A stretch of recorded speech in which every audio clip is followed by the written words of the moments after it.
अब हम तृतीय अध्याय के दो श्लोक देखने वाले हैं। वो है 41 और 42। देखा जाए तो 41, 42, 43 ये बहुत कनेक्टेड है। श्री भगवानुवाच तस्मानिन्द्रिय तस्मानिन्द्रियाण्यादौ नियम्य भरतर्षभ पाप्मानं प्रजह्येनं ज्ञान विज्ञान नाशनम। ये है 41 श्लोक है।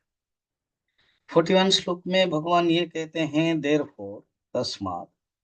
तो क्योंकि उसके पहले जो श्लोक है ना 40 श्लोक, वो तीन इंद्रियाणि मनोबुद्धि तस्य अधिष्ठान मुच्यते। तस्य माने काम का। काम कहाँ रहता है? अधिष्ठान का अर्थ है घर, आयतन। इसलिए तुम्हें क्या करना चाहिए अर्जुन? पहले इंद्रियों को पकड़ो, फिर उसके बाद मन, उसके बाद बुद्धि। इसको इंद्रियाण्यादो नियम्य भरतर्षभ पापमानम प्रजह्येन। तुम पाप को नष्ट करो, पाप को तुम मारो। ज्ञान विज्ञान नाशनम, ये जो पाप कुछ इजी मत समझना। ये पाप ज्ञान और विज्ञान को नाश कर लेता है। ये 41 में बताया 41। अब प्रश्न होगा कैसे करना है?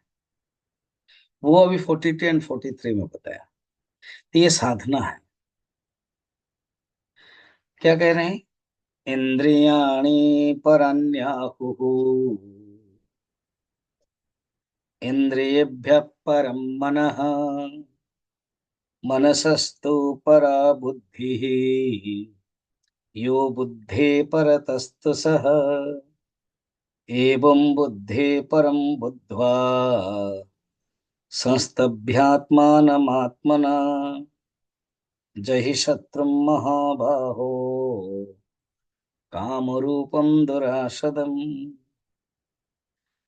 अब ये एक स्टेप बता रहे हैं कैसे हमें कंट्रोल करना चाहिए।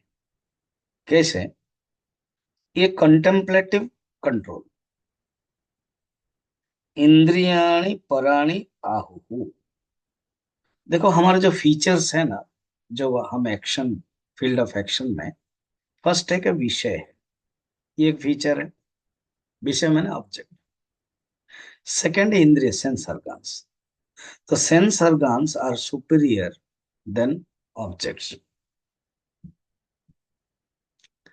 इसलिए तुम्हारा मन विषय में न जा करके अटक जाओ सेंस ऑर्गन्स में।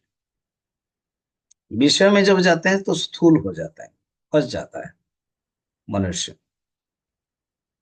तो कैसे तुमको कंटेम्पलेटिव कैसे करना है? मेथड्स कि ऑब्जेक्ट से तुम अपना स्तर, लेवल, सेंस ऑर्गन्स में ले आओ। ओ ब्यूटीफुल। कहते ऑब्जेक्ट से तुम अपना लिफ्ट करो सेंस ऑर्गन्स में। ऑब्जेक्ट हो गया स्थूल। कैसे? अब जैसे घर है, प्रॉपर्टी है, ये एक ऑब्जेक्ट है। मनी, खान पान से चीज, उससे हटाओ, इंद्रियों के लेवल में आ जाओ।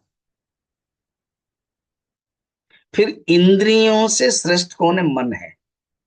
इंद्रियभ्य परम मनः, मन श्रेष्ठ है। तुम उस मन की स्थिति पर लाओ और मन को कंट्रोल करो बुद्धि की स्थिति से। मनसस्त परा बुद्धि, अर्थात धीरे धीरे तुम सूक्ष्म की तरफ जाओ। यो बुद्धे परतस्तु सह, बुद्धि से फिर तुम परमात्मा की तरफ जाओ। इसको और कठोपनिषद में, वहीं से तो आया है ये श्लोक, उसको और थोड़ा सा डिवीजन दिया। बुद्धि से महतत्व, फिर महतत्व से अव्यक्त प्रकृति, फिर परमात्मा। प्रोसेस के अनुसार इसे समझे, यही होगा। मगर यहाँ गीता में जितना दिया है, अर्थ क्या है? तुम और इंट्रोवर्ट हो जाओ। अपना जो फोकस है वो सिर्फ विषय में मत रखो। इंद्रियों को ले आओ, इंद्रियों से मन लाओ, मन से तुम बुद्धि लाओ, तो मन से बुद्धि सूक्ष्म है, फिर बुद्धि से तुम परमात्मा की तरफ लाओ। एवं बुद्धि परम बुद्ध्वा संस्तभ्यात्मानमात्मना जहि शत्रुं महाबाहो कामरूपम दुरासदम। इस प्रकार है ब्रह्म, इस प्रकार बुद्धि से जो परम है, परमात्मा, उसको जानो, और जान करके तुम आत्मा में भी स्थित रहो, एस्टेब्लिश इन आत्मा। संस्तभ्य आत्मानम आत्मना, आत्मा मन आत्मा को, आत्मा के द्वारा मीन्स मन के द्वारा, यहाँ जीवात्मा के द्वारा। जही शत्रु महाबाहो, महाबाहो you are a great warrior, तुम अपने शत्रु को दूर कर सकते हो। काम रूपम दुरासद, जो काम रूप है, जो कठिन है पकड़ना, कंट्रोल करना, उसको तुम मार दो।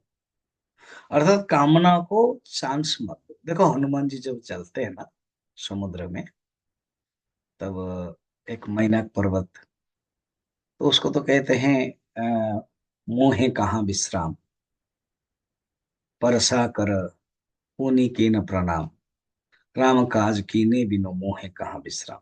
अर्थात जो सात्विक है, जो कामना एक ओनली एक डाइल्यूटेड फॉर्म में है, उसको आप टच कर लो। मगर जो राजसिक है उसके साथ टेस्ट होता है, वो सुरसा है, वो नागों का माता है। मगर जो तामसिक है सिंही का, उसको तुरंत मार दो, वो मरते हैं गुस्सा। तो यहीं पर कहते हैं काम को मत छोड़ो, मार दो। सुंदर श्लोक है ये, तृतीय अध्याय का। हरिओम। आज इतना ही, फिर हम